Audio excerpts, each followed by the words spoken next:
William Hill Vegas sponsors Joshua vs White on Sky Sports Box Office. Saturday night at the O2. It's an amazing arena, a great venue in London, and it's just absolutely stacked from the start, from late afternoon all the way through. But these two particular fights are fascinating because the lightweight and the middleweight divisions are just, they're utterly buzzing, exciting beyond belief at the moment. With what Anthony Crolla did in Manchester the other week, I know Kevin Mitchell's destiny, his dream has always been to hold a world title, and this fight, I mean, it's almost a world title in itself, because this Ismael Barroso is a very, very talented guy. I've seen plenty of him on tape. He's a big puncher. He's a southpaw, and like Jorge Linares, who came last time, he's from Venezuela. He's had to travel, and he's had no fear in traveling. So I'm really looking forward to see how Kevin deals with it, and whether he has got the class and the experience to be able to get through that. I think it's a terrific matchup on paper. And as I said, the winner goes on to fight Crolla. So 2016 is going to be a light with the lightweights, not to mention sort of Terry Flanagan and Luke Campbell and all the others.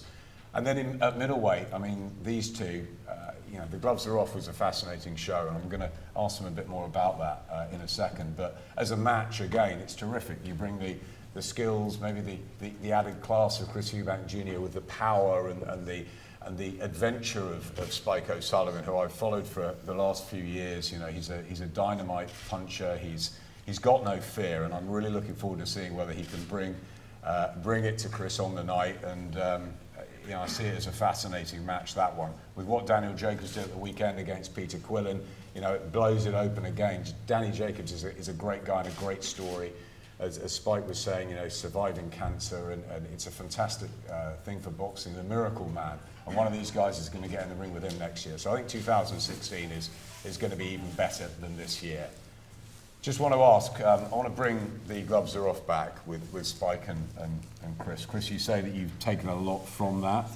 Your father was saying about the smelling fear as how you started the show. When you walked out of that, what were you thinking about Spike and after everything he's said to you over the last 3 years on social media? What were your thoughts when you walked out of the building that night? My main thought was that this man is a pretender and a fake. For him to have said the things he said to me over the last 2 or 3 years online, to then kind of be put in a room with me and have his opportunity to express everything that he's been, trying to get across to me online, and to be man to man, and then to say nothing. Keyboard warrior. That's all I can say. I took a lot of confidence away from that encounter, just for the pure fact that I just saw a lot of mental weakness in him. I don't know. He actually at one point in the talk said that it wasn't really him that was doing it. It was, he was just doing it just to set the fight up. It wasn't really who he was as a person. And I told him, to be pretending to pretend to be a man you're not for 2 or 3 years, it's embarrassing. Stick to your guns. I don't think he was pretending. I think he just realizes now that he is in too deep. He is going to have to fight me, and so he's kind of trying to, let's be friends. He's tried to shake my hand at the end of it. How can you try and shake a man's hand who you've been disrespecting for the last 2-3 years? Talking about their friends and family and their fans, and then you try and shake his hand at the end of a conversation. It doesn't make sense to me. So like I said, he needs to stick to his guns and take the beating that he's going to receive on the 12th. Spike, are we looking at two different personalities, two different characters? You said in the show that you did that to get the fight, but you've entertained everybody on social media over the last 3 years. Do you feel you've entertained people enough in the build-up to this? Is there something different now that you've actually got the fight? Well, I'm not a moat like you, Chris. I just done it to get the fight. I explained that to you already. I'm not a moat. You're a moat. The man I am, I'm a fighting man.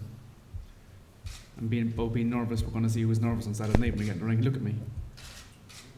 Look at me. If you tell me to do something, of course I'm not going to do it. We'll see all about it on Saturday night. If we get in the ring, we'll see who the man is, and we'll see who's afraid then. You've shown your cards already, Gary. You're mentally weak. I'll show you my cards on Saturday night when I knock your head off. Okay. Stupid little chin on you. And I'll knock you out.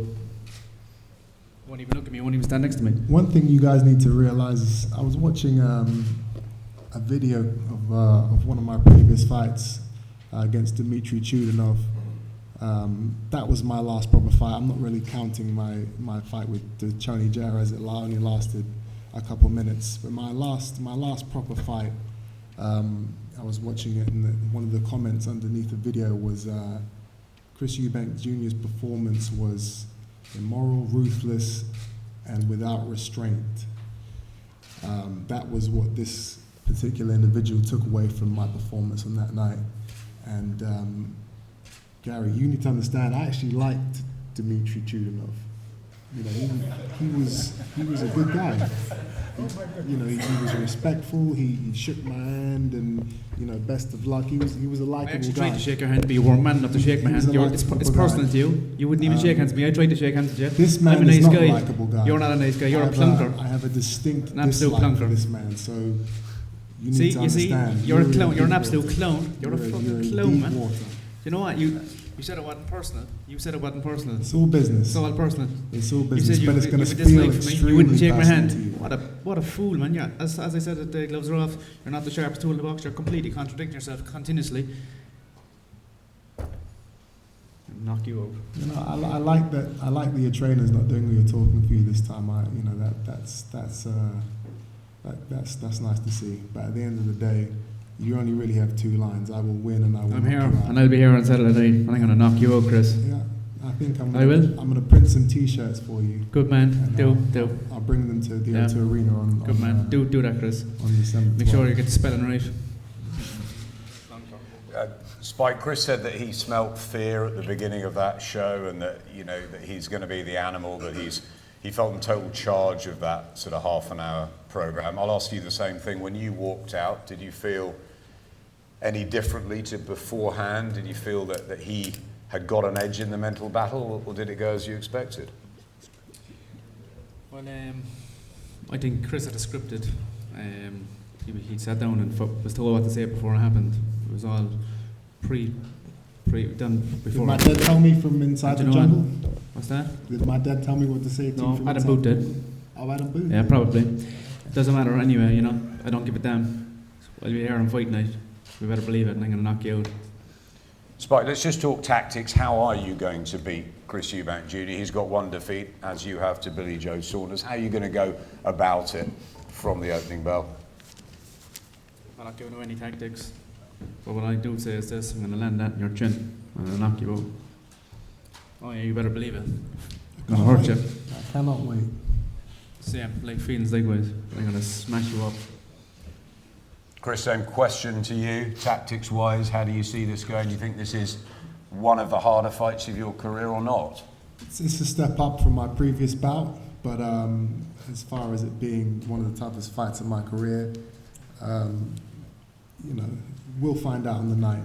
We'll see how much fire he really has. Oh, we will, Chris. He's got the fire in his mouth at the moment, which is surprising because he's been so quiet over the last few weeks. We'll see if he can bring that fire into the ring. But one thing I will say is, the dedication, the training, the work ethic that I have and have had leading up to this fight. I'm in the best shape of my life, and it's going to take.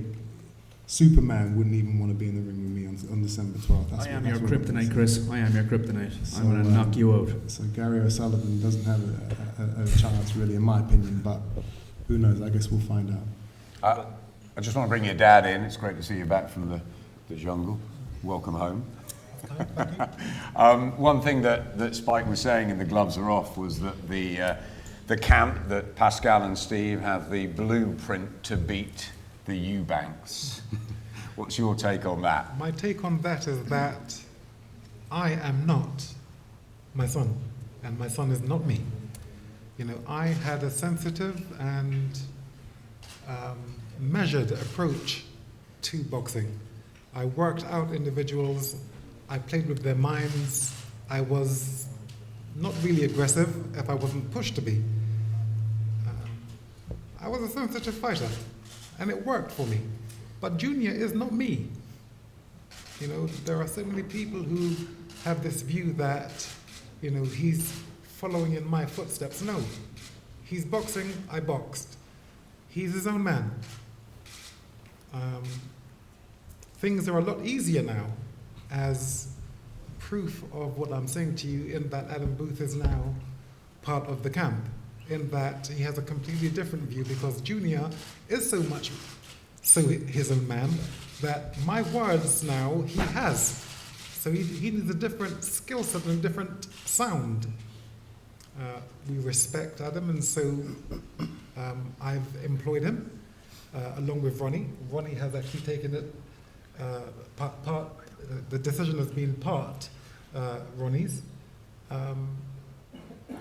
He's his own man, and when I say he's not like me, I mean you can be using I hear the term, I'm going to knock you out, Chris. I remember Steve Collins telling me the same thing. Talking to him is like talking to a brick wall. Fighting him is also like fighting a brick wall. And I'll tell you a story. One day I put on one of these body armored things, and I wanted to feel his power. He hit me with 10 shots, and I dropped my hands and I laughed from my stomach for how hurtful the punches were. I pity the man who stands toe to toe with Junior. So let's see what happens come Saturday night. You say you're a puncher. You say you're going to knock him out. So you're going to bring a fight to him. So let's see you do that. That will be, I mean, whatever route you choose, I think he's going to cook you. And I've got salt and pepper. I do. Pascal, Spike, what is the way? Because obviously, Steve, I think the very first he knows the way to beat Chris. So yeah, well, the very first fight, I was actually there on the night, and I fought on the undercard, and it was like a lot of mind games. And he did get under Chris's skin. He admitted it, and it was kind of a psychological warfare. The second fight was just down to doggedness. As Chris referred to Steve one time, he was like a donkey. He just kept coming at him, and he did, and it proves that when the mind games are gone, you got to get in there and you got to fight. Chris Jr. is, we see the similarities with Chris Jr. because he's trained with the same trainer, Ron Davis, who's a great trainer, brilliant trainer. I think bringing Adam Booth in will add to his arsenal, but I think it's a little too soon. I think it takes a good year for a fighter to learn from a new coach. Goody Petronelli, who trained Marvin Hector, trained me, told me that it takes a good 8 to 10 years for a good 10-round, 12-round fighter. Spike is going to his 9th year as a pro, and I'm sure Chris's dad will understand that it's not about being a good fighter. It's about being battle hardened. It's about going through the hardships. Over all them years of fights, falling through. Sitting in little dingy dressing rooms, been in the tough wars in the gym, family to provide for, which Spike does have. These are the things that make a hungry fighter. You don't hear that much people talking about hungry fighters nowadays. Hungry fighter is somebody who fights to live, and there's very few of them around because money is more plentiful. And Spike, in my eyes, is a hungry fighter. He's been doing it for the last 9 years, leaving his home in Cork every week, coming to Dublin, no money, scrimping and scraping. And Spike knows that when you're in the trenches, and you will be in the trenches, he's ready for it, that he needs this more than Chris Jr. And I believe that would be the telling factor. But I wish both fighters the best. I think it's great. I think it's great that they're fighting each other, two big names. But I actually know, and I believe that Spike O'Sullivan would be too much for Chris Jr. on the night, and we will not give away our tactics, by the way. But Spike O'Sullivan will be victorious on the night. We didn't get a handshake at the end of Gloves Are Off, but are we going to get a final message first from you, Spike, to your nemesis down there, and then I'll ask Chris for one as well. As always, same thing. Chris is getting me a t-shirt made. I'm going to knock you out, Chris. I'm going to hurt you. Don't worry, son. I've got the salt and pepper. We're going to cook it.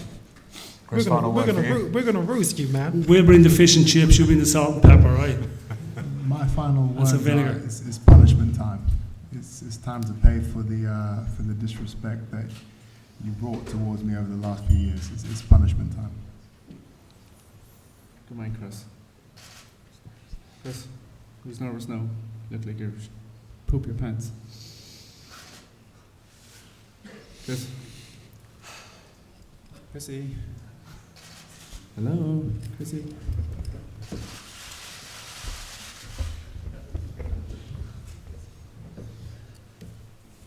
Okay, ladies and gentlemen, I am, as a fan, forget being a promoter, I cannot wait. I cannot wait for the show that kicks off at 4 o'clock, 4:15 on Saturday night, live on Sky Sports box office from 5 o'clock. String of incredible fights, and these two, Kevin Mitchell against Ismael Barroso and Chris Eubank Jr. against Spike O'Sullivan. 3 words, bring it on. Boom! That's 4. We are breaking for photos, and then we'll set up for our second press conference of the day. Thank you so much. Plenty more to come. William Hill Vegas sponsors Joshua vs. White on Sky Sports box office.